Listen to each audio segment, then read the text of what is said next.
Welcome po ulit dito sa ating YouTube channel, The Hobbies Edit. At kung gusto nyo ma-invite sa pinakabagong monetization tools dito kay Facebook, pwede nyo sundin itong 3 tips na ito. At ang dami na din pong na-monetize recently, March 25, ngayon dito sa monetization beta tools. Isa na nga po dito si Maria Teresa Amoroso. So meron pa siya sa ating tinag na post regarding dito sa ating Facebook page group, no? How to earn in Facebook monetization beta tools. Sabi niya dito, magandang buhay po. Ayan, Kuya Jose or Idol Jose, grabe. Si Mami Tere ninyo rin po ito kaisa. Ayan, noong una nagsisimula po ako sa mundo ng content creation, isa po talaga kayo nagbigay ng encouragement at motivation para pasukin ko ang pagiging isang content creator. Kaya naniniwala po ako sa kasabiang patience is virtue, which is very good po yan, tama.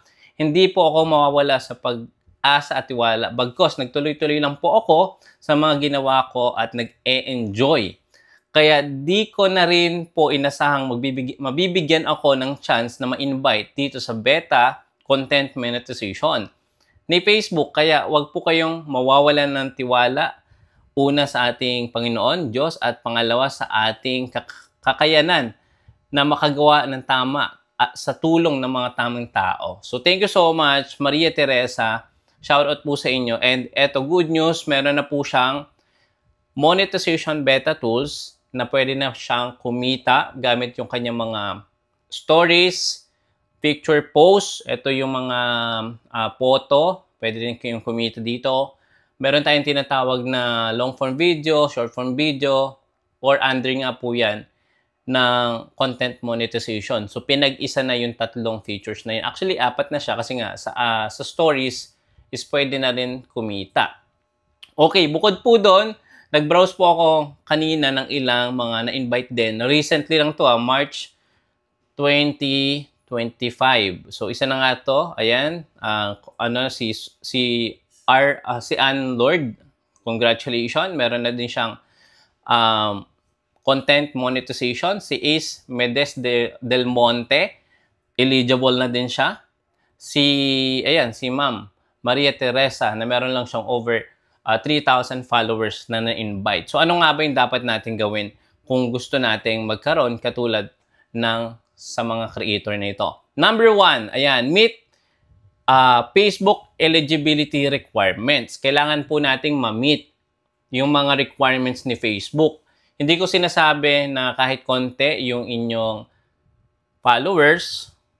Basta po, ang ini-invite po dito ni Facebook yung already monetized na. Either sa bonus program or sa stars or subscription. Ibig sabihin nun, na-meet na po nila yung ilang criteria dito sa eligibility requirements. Okay, ano nga ba itong mga eligibility requirements? Number 1, be in eligible country, which is Philippines is eligible for monetization. Follow Facebook partner monetization policy, no copyright violation, misleading content, or community guideline breaches. So, be very careful, lalo na kung mag-start pa lang naman tayo sa content creation. Make it sure, no, na kung tayo is merong mga gustong gawin na content, no, base sa ating skills or abilities, mas okay po yon. Kung kayo ay mag-focus muna sa isang content, which is very good din yon. Kung kayo is naman nakapokus sa mga trending or topic news, be very careful sa pag-post dahil pwede nga po yung maklaim ng mga publisher or content creator na mismo nag-upload nun. And kung gagawin nyo naman yung mga reviews, make it sure, no, na lagyan nyo ng content na enhancement or editing dun sa video na yon. Number 3, have an active page with consistent engagement. So, kailangan nating mag-create ng page. I highly suggest kung mag-start pa lang kayo ng content monetization or ng creation, better mag-start na po kayo sa page. Wag na po personal yung gamitin nyo. Mas mahirap pong ma-monetize sa personal. Mas okay po kung page. At isa pa na nagiging problem kapag nagkaroon ng violation or restriction yung personal nyo is affected din yung mga pages. So, be very careful, no? Ang suggest ko, mag-start na kayo sa page kung magsisimula pa lang kayo. So, yun, with consistent engagement, like for example, mag-focus din tayo kung paano natin mapapataas yung like, shares, comments dito sa ating mga content. Make it sure lagyan natin ng mga call to action yung ating mga video. Like for example,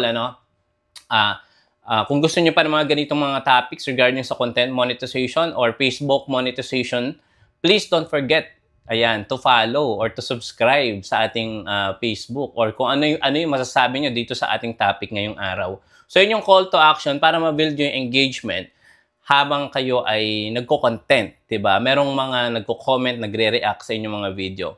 And then number 4, meet minimum watch hour and followers. Ayan, varies per tool like in-stream ads, bonuses, and subscription.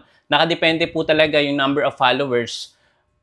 Depende kung ano yung tina-target natin na monetization. So, again, I suggest pag kasi ito yung pinokus natin kung paano natin kaagad mabilis kukunin yung watch hour and then yung followers, mas nalilimit tayo sa pag-create ng quality and meaningful original content. I suggest, focus tayo muna sa content. Followers, watch hour, it will follow. Pero kung nakapokus tayo dyan, paano ko nga ba ito ma-reach within specific time, mas lalo tayong bumabagal. Okay? So, yun lang naman suggest ko. But again, it's depend pa rin sa inyo. Okay, ito pa yung pro tip sa ating tip number 1. Check your monetization eligibility in the Meta Creator Studio under monetization. Daily, i-check nyo pa rin yung monetization nyo. Baka naman hindi pa tayo monetize, nagkaroon kagad tayo ng restrictions. So, better na i-check nyo yan every now and then. Second tip, ayan, dito sa ating topic ngayong araw kung paano nga ba tayo mas mabilis ma-invite sa content monetization. Leverage Facebook Reels, in-stream ads, and subscriptions. Ibig sabihin na ito, guys, focusing on short-form content and engagement-based monetization. Here's how to use each tool effectively. So, mag-focus muna tayo sa mga short-form video. Alam niyo naman, very trending ngayon yung mga short-form videos, no? Alam niyo naman, masyado nang nakapokus yung tao ngayon sa short-form. Pag medyo mahaba na yung content natin, yun, minsan talaga, nauubusan sila ng pasensya, lalo-lalo na kung hindi naman siya engaging or informative. So, ang ginagawa is nagbabrowse na lang ng ibang video na papanoorin. Number 1, under sa tip number 2, Facebook Reels Play Bonus po, post engaging, high retention Reels, and apply for the Reel Play Bonus if available. Ayan. So, kung kayo ang target nyo is yung bonus program, which is talaga naman, ang laki ng kitaan nyo sa bonus program.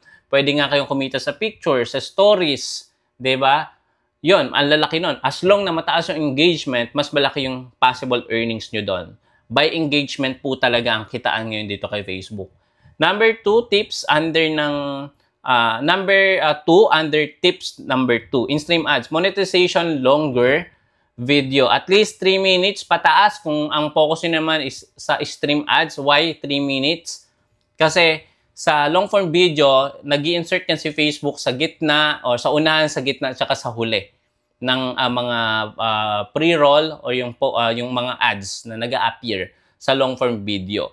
Okay, sa short form video naman, sabi dito ni Facebook and then sa mga nakalap natin mga research, usually, they suggest 7 to 15 seconds naman sa short form video.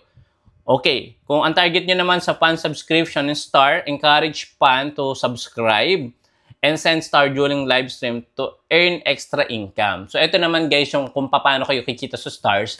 So, palagian po kayo dito mag-live every day, no? Make at least 30 minutes live and yun, suggest nyo na pwede kayong supportahan gamit yung pag-send ng stars. So, ginagawa ko to dati guys, malaki talaga yung potential ng stars. But again, ngayon, sobrang busy natin. Hindi talaga natin maasing ito sa oras. And, dun madalas tayo nagkakaroon ng violation. Kasi ang gamit ko, instead the page is personal account.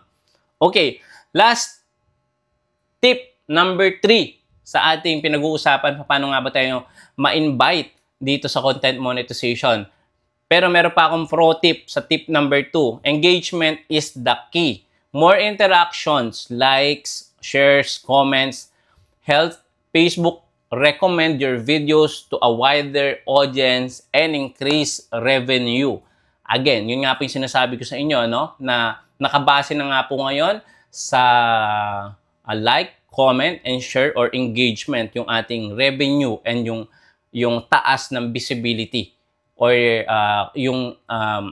si suggestion ni Facebook, no? Sinasuggest yung page natin sa wider audience. So, yun yung pro tip sa tip number 2. And last tip natin dito kung paano tayo ma-invite. Stay consistent and avoid monetization violation. Sabi dito ni Facebook, no, at least mag-post tayo 4 to 7 times a week to keep your page active and boost monetization chances. Ayan. So, kailangan talaga natin mag-post every day.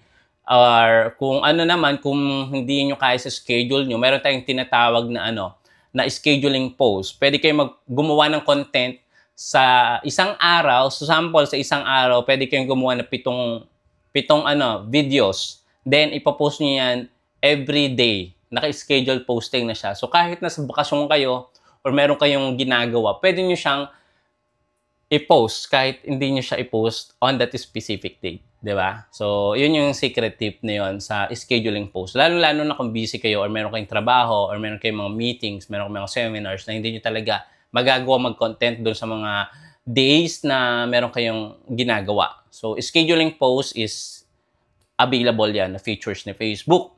Okay, under sa tip number 3, follow Facebook content, copyright policy, avoid re-uploading copyright music, videos, misleading content. So, alam naman natin, under po ito sa mga policy ni Facebook, Again, kung tayo is nakapokus sa mga original content, I highly suggest lagyan nyo ng editing, lagyan nyo ng reviews, lagyan nyo ng disclaimer, no? Meron naman tayong mga music na available na din dito kay Facebook, which is yung royalty-free music. Saan nga ba yan makikita? So, check natin. Papakita ko lang sa inyo ng konti. So, yung royalty-free music is ma-eliminate natin yung copyright. Ayan. So, punta tayo dito sa ating profile account. Then, create tayo, guys, ng content. Ayan. So, sample, ito. Ayan. Mag-video kuwari tayo dito. Ayan. So, ito yung isang sample natin. So, ang gagawin natin is ipopost natin to. And then, meron kayo dito makikita na audio sa may gilid. So, pipili tayo guys dito ng audio gamit itong royalty-free music. Add music. Makikita ninyo dito yung mga trending royalty-free music. Ayan. So, ito yun. Kapag clinic nyo yan, yung information dito. Like for example, ito. Echoes of Us. See monetization details. Sabi dito. This song is safe to use for monetization on your eligible videos. So, napaka-clear po nito guys, no? Dahil po, before, ito din yung ginagamit ko. Yun nga lang medyo hassle siyang gamitin. Kasi kailangan pa mag-open ng business suite para makapag-download ng music mula dito sa Creator Studio ni Facebook. Pero ngayon, i-attach nyo na lang siya. So, mas pinadal na nga po siya. Okay? And under ng tip number 3, engage with your audience, replying to comments, boost your reach, making monetization tools more effective. So kung kaya nyo guys mag-set ng admin or ng tatao sa inyong page, kaya nga po merong mga social media manager na nagma-manage ng mga Facebook account ng mga sikat na mga vloggers, influencer, kasi wala na silang time para sila mismo yung mag-reply or mag-sagot sa mga katanungan doon sa video na create nila. So, mas okay kasi na ma-reply natin kung kaya, kung possible. Kasi nga, dito din nakabase si Facebook kung active tayo as a content creator. Kung tayo ba ay organically nakikipag-engage. So, kung kaya nyo na mag-set ng admin or ng personal assistant dyan sa inyong page, I suggest personal admin, wag po kayo mag-auto-respond kasi madedetect ni Facebook na robot yung ginagamit nyo sa interaction. It will lead po sa manufacturer engagement. Baka ganun yung mangyari. And meron tayong pro tip dito sa ating tip number 3. Use Facebook Star Challenge and Creator Bonus to earn extra engagement based on incentive. Ayan. So, alam niyo naman, bawat post natin ngayon kay Facebook, kung kayo ay monetize na sa stars, pwede din pa rin kayong sendan doon ng stars, bukod po sa ad revenue. So, yun. A suggestion lang naman yun. Meron tayong mga challenge na stars, di ba? Kung magbabase lang tayo sa ad revenue, pero pwede rin naman sa stars. Okay? So, for now, Hanggang dito muna yung ating video, medyo humaba, and hopefully nakatulong ito. At kung kayo is bago pa lang sa ating YouTube channel, again, don't forget to subscribe. Click the bell icon para pag meron tayong mga incoming new video upload, manonotify po kayo kagad. See you again sa next video. Bye-bye!